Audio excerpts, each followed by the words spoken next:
Welcome to our channel. आज की इस वीडियो में हम पढ़ने जा रहे हैं एडियाबैटिक एक्सपेंशन और एडियाबैटिक कंप्रेशन क्या होता है। तो लास्ट वीडियो में हमने देखा था कि जो एडियाबैटिक प्रोसेस होता है उसमें हीट ट्रांसफ़र ज़ीरो होता है और लास्ट वीडियो में हमने समझा था कि ये हीट ट्रांसफ़र दो तरीके से ज़ीरो हम कर सकते हैं। एक तो हम सिस्टम की वॉल्स को नॉन कंडक्टिंग बनाते हैं,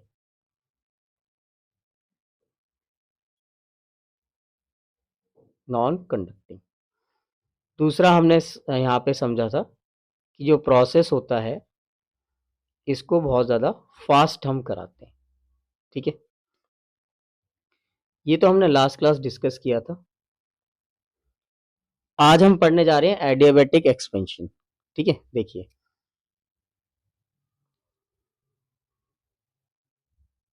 तो एडियाबैटिक एक्सपेंशन में हमारे पास देखिए यहाँ पे आइडियल गैस है, आइडियल गैस। जब ये आइडियल गैस एक्सपेंड होती है, ठीक है, और जो यहाँ पे इक्वेशन यहाँ पे आ रही है, पहले जरा हम उसको लिख लेते हैं कि delta U is equal to minus W, ये इक्वेशन थी।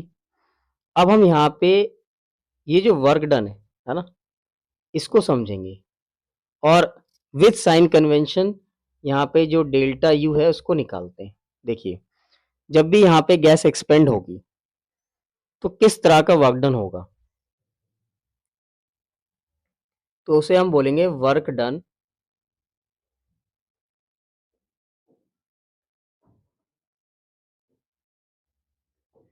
By the system.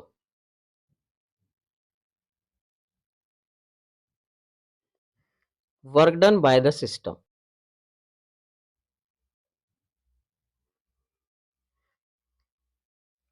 ठीक है। और work done by the system जो होता है ये है पॉजिटिव, ठीक है, पॉजिटिव होता है।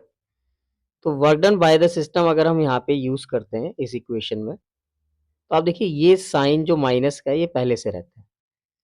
फिर हम यहाँ पे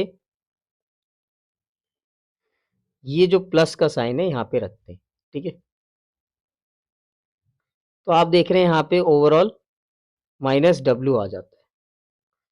तो हमने देखा कि डेल्टा यू का जो साइन है वो यहाँ पे माइनस आ रहा है, नेगेटिव। और डेल्टा यू जब नेगेटिव होता है तो इंटरनल एनर्जी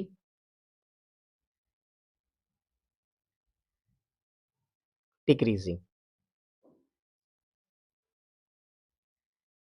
इंटरनल एनर्जी यहाँ पे डिक्रीज होती है। एज वी नो दैट, हमें पता है कि internal energy is proportional to kinetic energy and kinetic energy is proportional to temperature. तो इस रिलेशन के अकॉर्डिंग अगर इंटरनल एनर्जी डिक्रीज हो रही है तो टेम्परेचर भी डिक्रीज होगा।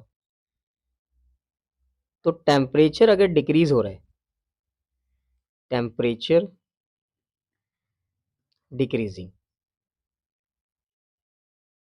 तो उसे हम क्या कहेंगे, यहाँ पे उसे हम कहेंगे कूलिंग।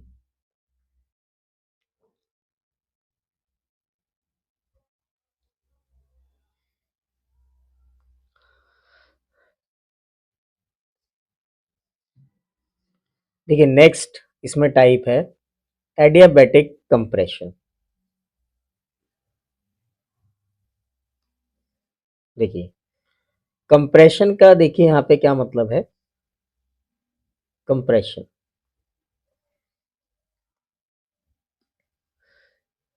कंप्रेशन का यहाँ पे मीनिंग है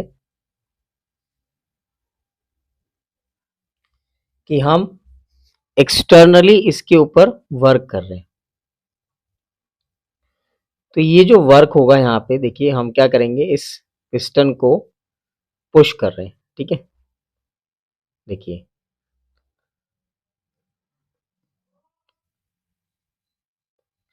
ये जो पिस्टन है ना, इसको हमने पुश किया, ठीक है।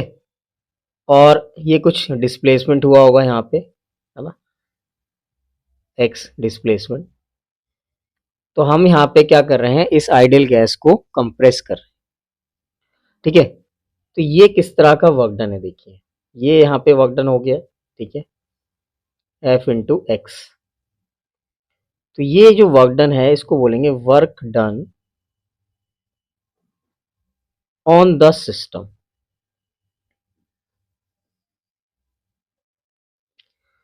सिस्टम पे हम वर्क कर रहे हैं। सॉरी, देखिए जब भी आपको यहाँ पे प्रॉब्लम हो तो मैं आपको एक शॉर्टकट बताता हूँ कि जब भी हम ऑन बोलते हैं ना, तो ऑन मतलब देखिए हम ना यहाँ पे एक शॉर्टकट बना लेते हैं, जैसे कि नो हो गया। ठीक है, अब नो मतलब क्या है ना, नेगेटिव, कोई नेगेटिव स्टेटमेंट होगी। ठीक है, तो हम यहाँ पे समझ सकते हैं कि work done on the system क्या रहेगा, नेगेटिव रहेगा। ठीक है, चलिए तो आते हैं हम इक्वेशन पे। तो इक्वेशन क्या थी हमारी, delta U is equal to minus W. तो जैसे हम यहाँ पे ये माइनस साइन रखते हैं तो डेल्टा यू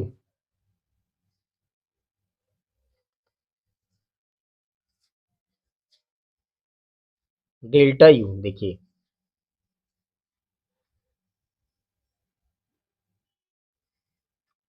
डेल्टा यू का जो साइन आएगा वो है पॉजिटिव।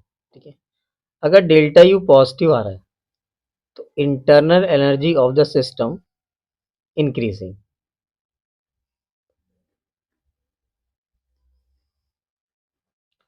अगर इंटरनल एनर्जी बढ़ेगी तो हमने रिलेशन पढ़ा हुआ है कि internal energy is proportional to kinetic energy and kinetic energy is proportional to temperature.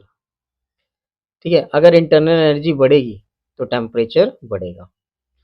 ठीक है, और देखिए टेम्परेचर बढ़ने का यहाँ पे क्या मतलब निकल रहा है, पहले मैं यहाँ पे मेंशन करता हूँ, टेम्परेचर इज इंक्रीजिंग।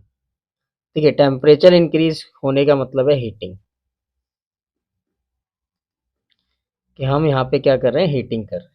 ठीक, तो आपने देखा कि एडियाबैटिक कंप्रेशन के दौरान क्या होता है, हीटिंग होती है ना, और एक्सपेंशन में हमने देखा कूलिंग होती है।